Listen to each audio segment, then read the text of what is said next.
नमस्कार। जय श्री कृष्णा। राधे राधे। आप देख रहे हैं प्राचीन दिव्य ज्ञान। आप सभी का एक बार फिर से स्वागत है। आज हम सुनेंगे सर्वपितृ अमावस्या की कथा। श्राद्ध पक्ष में सर्वपितृ अमावस्या का बहुत ही महत्व है। यह पितरों को विदा करने की अंतिम तिथि है।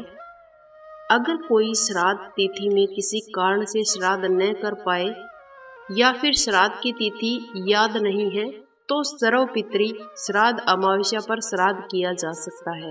देवताओं के पितृगण अग्निश्वात जो सोमपथ लोक में निवास करते हैं, उनकी मानसी कन्या अच्छोदा नाम की एक नदी के रूप में अवस्थित हुई।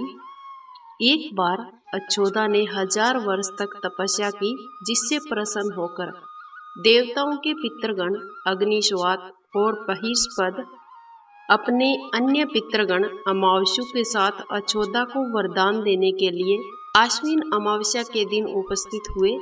उन्होंने अक्षोदा से कहा, हे पुत्री, हम सभी तुम्हारी तपस्या से अति प्रसन्न हैं, इसलिए जो चाहो वर मांग सकती हो।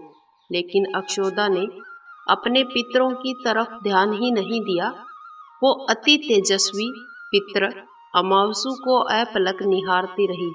पितरों के बार बार कहने पर उसने कहा, हे भगवान, यदि आप सचमुच मुझे वरदान देना चाहते हैं। इस पर तेजस्वी पितर अमावस्या ने कहा, हे अक्षोदा, वरदान पर तुम्हारा अधिकार है, इसलिए निसंकोच होकर आप वरदान मांग सकती हो। अक्षोदा ने कहा, भगवान, यदि आप मुझे वरदान देना ही चाहते हैं तो मैं तत्क्षण आपके साथ रमण कर आनंद लेना चाहती हूँ। अक्षोदा के इस तरह से कहे जाने पर सभी पितर क्रोधित हो गए। उन्होंने अक्षोदा को श्राप दे दिया कि वो पितर लोक से पतित होकर पृथ्वी लोक पर जाएगी। पितरों के इस तरह से श्राप दिए जाने पर अक्षोदा पितरों के पैरों में गिरकर रोने लगी। इस पर पितरों को दया आ गई और उन्होंने कहा, अक्षोदा, तुम पतित योनि में श्राप मिलने के कारण मत्स्य कन्या के रूप में जन्म लोगी। पितरों ने आगे कहा कि भगवान ब्रह्मा जी के वंशज महर्षि पराशर तुम्हें पति रूप में प्राप्त होंगे। तुम्हारे गर्भ से भगवान व्यास जी जन्म लेंगे। उसके उपरांत भी अन्य दिव्य वंशों में जन्म लेते हुए तुम श्राप से मुक्त होकर पुनः पितरलोक में आ जाओगी। पितरों के इस तरह से कहे जाने पर अक्षोदा शांत हो गई। अमावस्या के ब्रह्मचर्य और धैर्य की सभी पितरों ने सराहना की, वरदान दिया कि यह अमावस्या तिथि अमावस्या के नाम से जानी जाएगी। जो प्राणी किसी भी दिन श्राद्ध न कर पाए, वो अमावस्या के दिन श्राद्ध तर्पण करके सभी बीते 14 दिनों का पुण्य प्राप्त करते हुए अपने पितरों को तृप्त कर सकते हैं। तभी से प्रत्येक माह की अमावस्या तिथि को सर्वाधिक महत्व दिया जाता है और ये तिथि सर्वपितृ श्राद्ध के रूप में मनाई जाती है। उसी पाप के प्रायश्चित हेतु कालांतर में यही अक्षोदा महर्षि पराशर की पत्नी एवं वेद व्यास की माता सत्यवती बनी। तत्पश्चात समुद्र के अंशभूत शांतनु की पत्नी हुई और 2 पुत्रों को जन्म दिया, चित्रांग और विचित्र वीर्य। इन्हीं के नाम से कलयुग में अष्ट का श्राद्ध मनाया जाता है। ये थी हमारी सर्वपितृ अमावस्या की कथा। अब हम सुन लेते हैं पितृपक्ष श्राद्ध की पौराणिक कथा। एक बार 2 सगे भाई थे, जोगे और भोगे। जोगे बड़ा अमीर था, वही भोगे बहुत गरीब था। एक बार श्राद्ध का वक्त आया तो अमीर भाई की पत्नी ने उससे श्राद्ध करने को कहा, लेकिन वो इसे व्यर्थ की बात मानकर टालता रहा।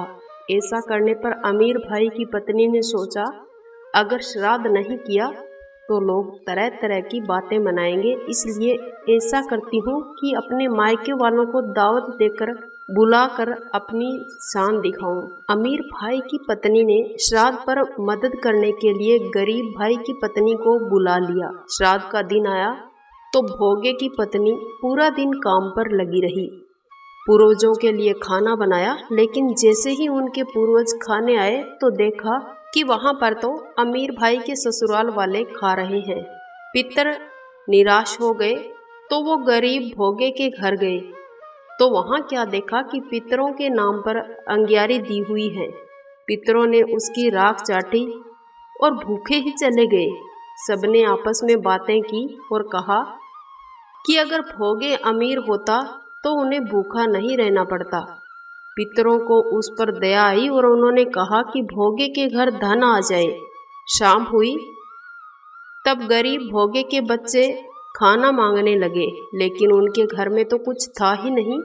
भोगे की पत्नी ने बच्चों को टालने के लिए झूठा ही कह दिया कि बाहर होदी के नीचे खाना पड़ा है, खाने को ले आओ।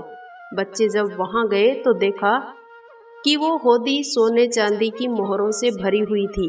बच्चे दौड़े दौड़े माँ के पास आए और सारी बात बताई। अब भोगे भी वो धन पाकर धनी हो गया। अगले साल जब पितृ पक्ष आया तो उसने अच्छे से श्राद्ध किया, 56 तरह के भोग बनाए और अपने पितरों को भोग लगाया और ब्राह्मणों को भी भोजन कराया। इससे उनके पितर बहुत खुश हुए और भोगे का धन और कुल पीढ़ी दर पीढ़ी बढ़ता गया। ये थी हमारी पितृपक्ष श्राद्ध पक्ष की कथा। आज का हमारा वीडियो यहीं तक। मुझे उम्मीद है कि आपको ये वीडियो जरूर पसंद आया होगा। अगर अच्छा लगा है तो जाते जाते इसे लाइक कीजिएगा, शेयर कीजिएगा। इसके साथ साथ हमारे चैनल को अभी तक आपने सब्सक्राइब नहीं किया है तो सब्सक्राइब करके बेल आइकन अवश्य प्रेस कर देना, ताकि आने वाले हर एक वीडियो का नोटिफिकेशन आपको सबसे पहले मिल सके। मिलते हैं नेक्स्ट वीडियो में। वंदे मातरम। जय श्री कृष्णा।